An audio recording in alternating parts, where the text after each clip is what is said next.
What's going on, everybody? My name's Axel Pride, and today we're going to be talking about Dragon Ball Super episode 83. We last left off with Toppo and Goku having a small bout, nearly powering up past their limits until the Grand Priest stopped the match, having them save it until the Tournament of Power. And the entire Universe 7 all went back to Bulma's place, and they started discussing who should be on the team while they were eating a magnificent feast. And names were being tossed around, and of course, who does Goku bring up? Monaka. He still thinks that he is the strongest fighter in the entire universe, and it is just hilarious. And of course, Beerus is coming up with some BS excuse of, oh, he's sick, he can't join in the tournament because I've been talking with him in secret. And why in secret? Because he's the strongest fighter in the universe, that's why. So yet again, Goku is disappointed with the fact that Monaka will not be in the tournament. So with Gohan, Goku, Buu, and maybe Vegeta that are going to be in this tournament, they're trying to think of the other teammates. It seems like they're going to be focusing more on Earth since they know a lot about it, and I guess there's only around 28 planets with like actual life similar to like Earth. I'm assuming like, you know, the mass amount of life. So it seems that they're very limited on where they can choose from. So they're gonna focus on Earth, and one of the first names that comes up is Krillin, and Goku and Gohan start having a imagination fight in like inside their heads about how Krillin would go up against Basil, and it was kind of interesting to see that play out, but in the end it looked like Krillin fell to Basil in Gohan's head. But then Goku said that Krillin's been training and he has some really cool techniques that Gohan hasn't even heard about yet, so that Krillin will then be fine in the tournament. Those are the words from Goku. Then they bring up old Master Roshi, who is a very smart fighter, and you know, he's very wise. After years and years of fighting and living, you know, he would be a great part of the team, so it's just natural that they picked him. And it seems like they're just assuming like Piccolo as well. That's what I got the feeling of, and which is fine. Piccolo definitely needs to be in this tournament. He's one of the strongest fighters on Earth, so slowly but surely they are getting their team together. But then Supreme Kai, you know, suggested that why not Goten and Trunks, and you know, that you would think that'd be a good idea, but I guess Goku thinks that Goten and Trunks are too straightforward and they're just a bit too inexperienced when it comes to fighting. So, and it needs to be like a team effort, and it's going to be more than just one-on-one fighting. So that's why they're not having those two enter in the tournament themselves. Then we get Mr. Satan over here suggesting, why don't we get Android 18 to join in? That's not a bad idea, Mr. Satan. Yeah, that's basically what happened. Mr. Satan suggested, why not Android 18?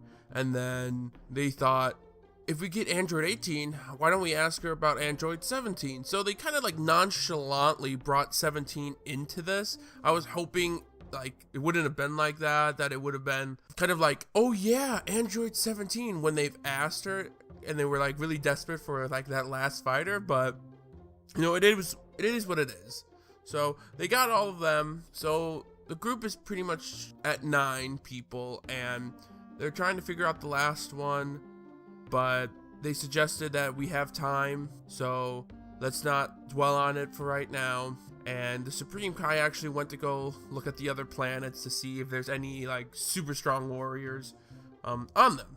So when Goku meets up with Vegeta again in this episode, Goku was telling him about how this is going to be a great tournament and then there's going to be a lot of super strong fighters. But then Vegeta says that he's not going to be entering in this tournament and that Goku can just fight without him. And then Goku's like, oh, come on, you need to be in this tournament. And Vegeta kind of got suspicious because he's like, Kakarot, why are you so eager in me joining in this tournament? You can have a whole nother 70 fighters all to yourself without me getting in the way. Which, you know, Vegeta's a smart cookie, so he caught on quick. So they're gonna need to try to figure out a way to get Vegeta to do this tournament and be there for Bulma when she has her new baby. So who did they go to? They go to Whis to see if he can do anything. And then what does he do? He barges into Bulma's room and goes right up to her, and like voila, like in 10 seconds, the new child is born. I don't know how he did it, just some angel magic, but that's how it happened. And now everybody's surrounding Bulma and the new baby, taking turns holding her, and it just seems like everybody's just very happy, and it's peaceful times. Unknown to them, though, the universe is going to be possibly destroyed in about 40 hours or so. And when everybody's holding the baby, it seems like Vegeta is becoming a little bit more like a family man and a bit jealous about it. When Mr. Satan holds the new baby, he makes her cry, and then Vegeta just shoots up into Super Saiyan Blue all of a sudden. And then the same thing happens when Yamcha shows up and holds the baby, and Vegeta turns into Super Saiyan Blue again. He definitely is starting to seem more like a family man and caring for his child. And he was trying to figure out a name for the child throughout the episode, and I guess he found one. And then all of a sudden, Bulma shouts out, "Oh, this baby's name is Bola." And Vegeta was kind of like, "What? No!" But he was okay with it. Bola was an alright name for him. And then Yamcha hears about the tournament and how they were kind of recruiting people for the team. And then, of course, he thinks that he's going to get recruited for it, and he's going to try to play it cool because they are looking for another member. But yeah, in your dreams, Yamcha. Yeah, he's not going to be picked for the team. It looks like we're just going to be waiting on Tien and how he gets brought into this. And then Goku says that he's going to go and find Krillin and talk to him about the tournament. So begins getting all the team together. So the episode pretty much was very laid back, and it wasn't super eventful with action or anything like that. Just to slow things down after that intense exhibition match, or matches. So the episode not being the most exciting wasn't horrible. So now that Whis magically made Bola appear out of thin air and out of Bulma, Vegeta is now going to be in the tournament. And in the upcoming episode, it seems that Goku went to find Krillin, and he's been training some more, and they're going to have a little bit about him being the cop and doing things on the job. And basically, it looks like he's training with Gohan as well somehow. I'm not sure if he just comes in later on throughout the episode, but we'll find out. But Krillin, I think Krillin's actually going to surprise us in this tournament. I hope that he really does get a large power up from Dragon Ball Z to now.